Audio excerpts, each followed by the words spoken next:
Salut à tous, c'est Alex Pokémon. On se retrouve aujourd'hui pour une nouvelle vidéo. Petite vidéo Pokinvest, peut-être un peu hors série, il n'y aura pas forcément de numéro. Mais l'objectif de cette vidéo, c'est de vous parler un petit peu de SV6A Night Wanderer. Donc, en fait, la série Jap qui va donner lieu ensuite, à 6.5. Donc, est-ce que ce sera 6.5 sera la combinaison de deux séries aussi? Ou alors seulement de Night Wanderer, on ne sait pas encore. Mais déjà, voilà, il y a certaines cartes ici que je vais vous présenter qui seront dans EV6.5 chez nous et qui, dans tous les cas, vont être dans la série japonaise SV6A. Et donc, voilà, je voulais parler un petit peu des premiers leaks de ce qu'on a. Donc, c'est quelque chose c'est une série qui devrait sortir en juin en japonais, si je dis pas de bêtises.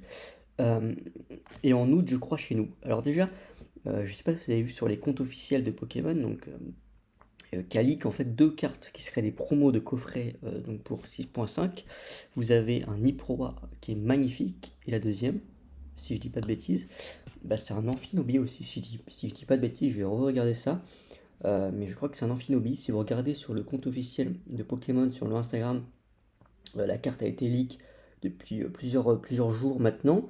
Et c'est des promos qui sont absolument exceptionnels. Ce sont des alternatives, hein, littéralement. Ce sont des promos incroyables. Et là, déjà, sur les premiers leaks, on peut voir, voilà, donc on peut voir déjà que Hyporoi sera présent, Terraclope aussi, Nostanfer, donc c'est un peu, il y a un côté assez obscur cette série, avec les Pokémon du DLC, après, voilà, on n'aime pas, c'est un autre débat. Mais tout de même, il y a de très très belles cartes qui vont être présentées. Donc il y a le Hyporoi qui est juste sublime en promo. Et l'autre carte, si je dis pas de bêtises, il me semble que c'est aussi un Amphinobi, qui est incroyable. Hum, Donc il y a vraiment de très très belles cartes qui ont été, on va dire, qui ont été leak. Ouais, c'est ça, c'est un Amphinobi aussi en promo, donc qui va sortir et qui est incroyable. Qui est incroyable, qui est beaucoup plus beau que le Amphinobi alternatif de EV6, je trouve.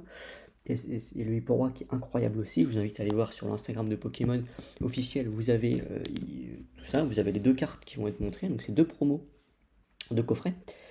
euh, en espérant qu'ils sortent en français déjà, mais bon, normalement ça devrait être bon. Et donc c'est des très belles cartes là, on va parler sur les premiers leaks qu'on a, donc les Pokémon DLC. Là le petit Incisage qui est magnifique, le petit Zoroark AR qui est incroyable aussi. Terraclope Moxie Noir très sympa, Skelenox, le petit Hippotrampe ici très beau. Donc on a quelques cartes, et c'est vrai que ça partait un peu mal, 6.5, sur le début, on partait quelque chose de très orienté DLC encore une fois, c'est le cas on voit ici. Mais on a un très beau Genesect. Alors, je trouve que les holos de base sont de plus en plus belles. Alors c'est dommage parce que c'est des cartes qui n'ont pas de valeur, parce que c'est des cartes, pas en japonais, mais en français c'est des cartes, on a forcément une holo par booster, du coup c'est des cartes qui cotent rien, mais ils ont vraiment fait un très beau travail sur les holos, je trouve, de base, qui sont de plus en plus belles, et c'est agréable de voir ça, hein, tout simplement. Euh, le Cresselia aussi très très beau ici, donc le Noctu Noir qui est magnifique, mais vraiment ils ont vraiment bien travaillé là-dessus. On peut voir le petit pour roi X aussi, les X sont de plus en plus belles.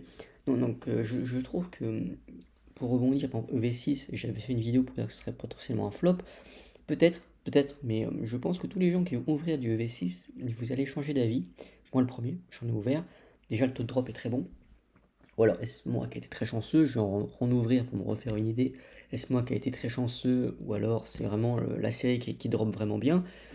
Bon, à voir. Mais en tout cas, moi, j'ai quelque chose de très simple.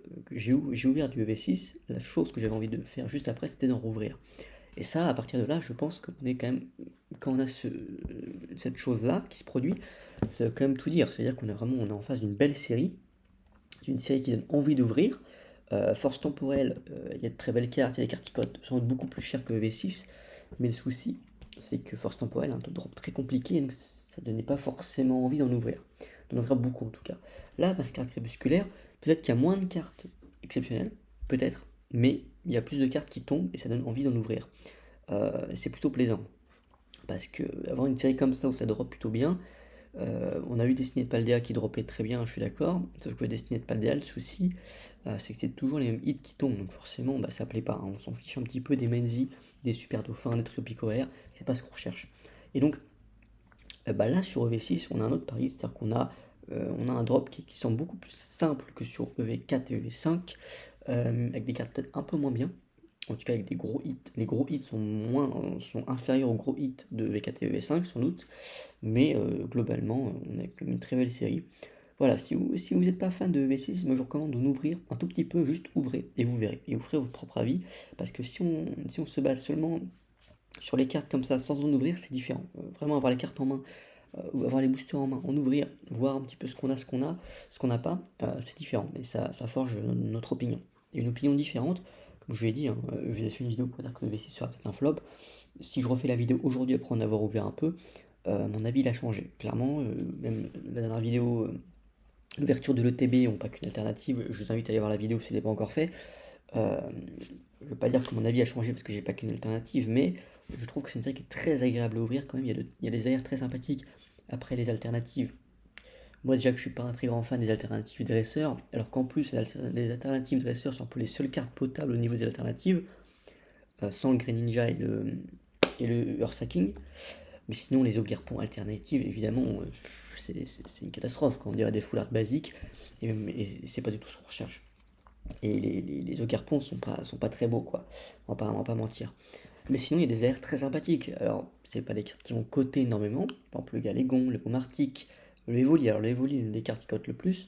Le Signabraz, je pensais qu'il coterait un peu plus. Le Signabraz cote vraiment pas.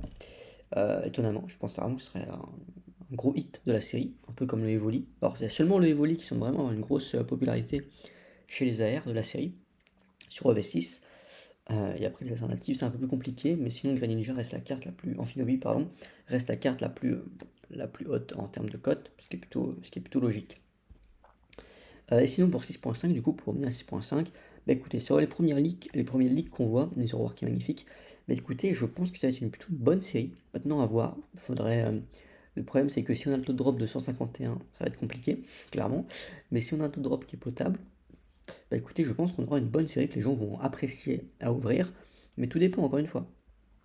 C'est le pari. C'est-à-dire que soit je pense que vous avez des hits exceptionnels avec un taux de drop très compliqué, sur 51, force temporelle par exemple, ou alors vous avez Fire Paradox aussi on peut mettre, si je trouve que Fire Paradox on drop un peu plus, euh, ou alors sinon vous avez des séries avec peut-être un peu moins de gros hits, des cartes qui cotent un peu moins, mais par contre, un drop qui est plus intéressant, où voilà, vous avez pas mal de hits dans vos ouvertures, et vous n'êtes pas frustré finalement de ne rien avoir, et ça encourage à en ouvrir encore plus. Moi, c'est le pari que je pense que Pokémon a fait sur EV6 et sur EV6.5.